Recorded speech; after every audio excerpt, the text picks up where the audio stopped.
Welcome back to MS English AI, the place where language becomes more than words.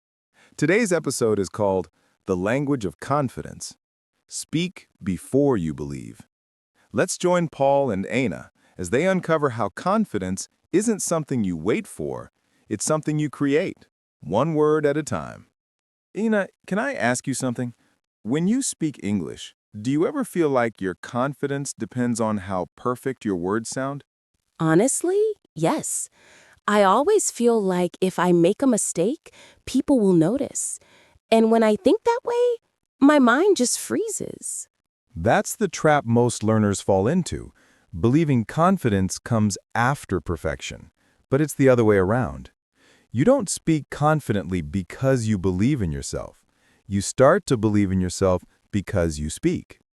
Wait, so you mean I don't have to feel confident before speaking? Exactly. Confidence isn't a feeling you wait for, it's a language you practice. But Paul, what if my grammar isn't right? Or my accent sounds strange? Let me tell you a secret. Confidence has nothing to do with grammar.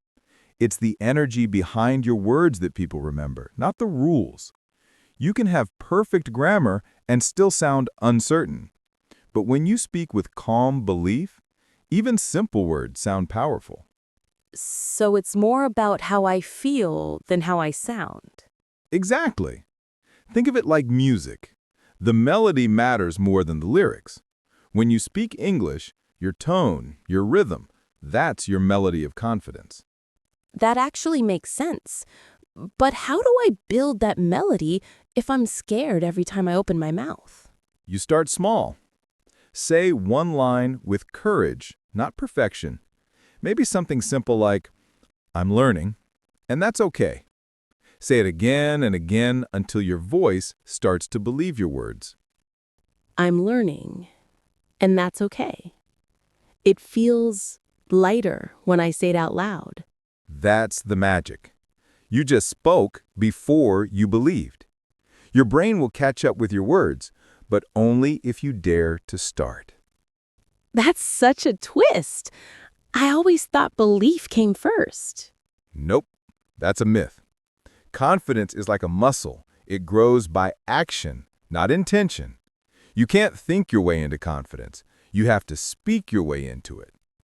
Speak my way into confidence. I love that. Let's try something. Say this. I'm not afraid to sound imperfect. I'm I'm not afraid to sound imperfect. Good. Now again, but slower. Feel every word. I'm not afraid to sound imperfect. There you go. That's confidence. Not perfection, but permission. You gave yourself permission to exist in English, just as you are. It feels different when I slow down, like the words actually belong to me. Exactly. Confidence lives in ownership. When your words belong to you, not to a textbook, not to an accent guide, they carry power. So confidence isn't really about English. It's about self-acceptance. Yes, language just reveals who you already are. The more you accept yourself, the more fluent your English becomes. That reminds me, sometimes I compare myself to native speakers, and it kills my confidence. Comparison is the thief of confidence. When you compare, you step out of your lane and into someone else's race. But the truth is, you're not trying to sound like anyone. You're trying to sound alive. Alive. I like that. Not perfect, not polished, just alive. Exactly. That's the real goal. Because confidence isn't about being loud, it's about being real. Can you tell me what confident English sounds like? Good question. Confident English doesn't shout, it breathes. It has pauses, rhythm, and warmth. It says, I belong here, even if your accent is different. So even silence can sound confident? Yes. Sometimes the most confident person in the room is the one who speaks least but means every word. I think I understand, but how do I practice that kind of confidence every day? 3 steps. First, speak before you believe. Even if your voice shakes, speak. Second, pause before you judge. Don't label your English as bad or broken. And third, reflect after you speak. Ask yourself, did I connect? Did I express? Not, was it perfect? Speak, pause, reflect.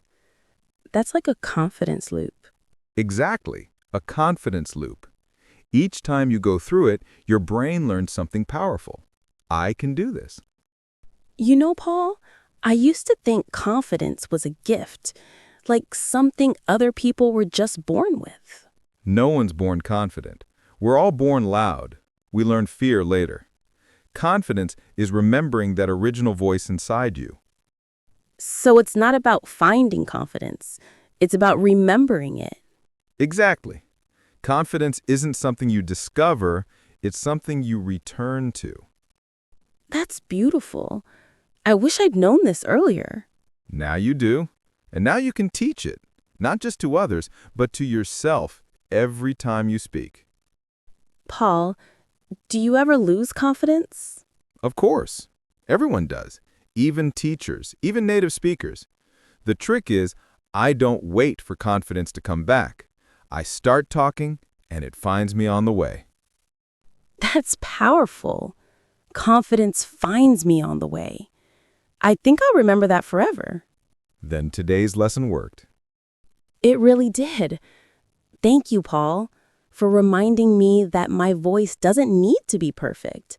It just needs to be mine. Exactly. And that's the true language of confidence. Speak before you believe, and soon you'll start believing everything you say.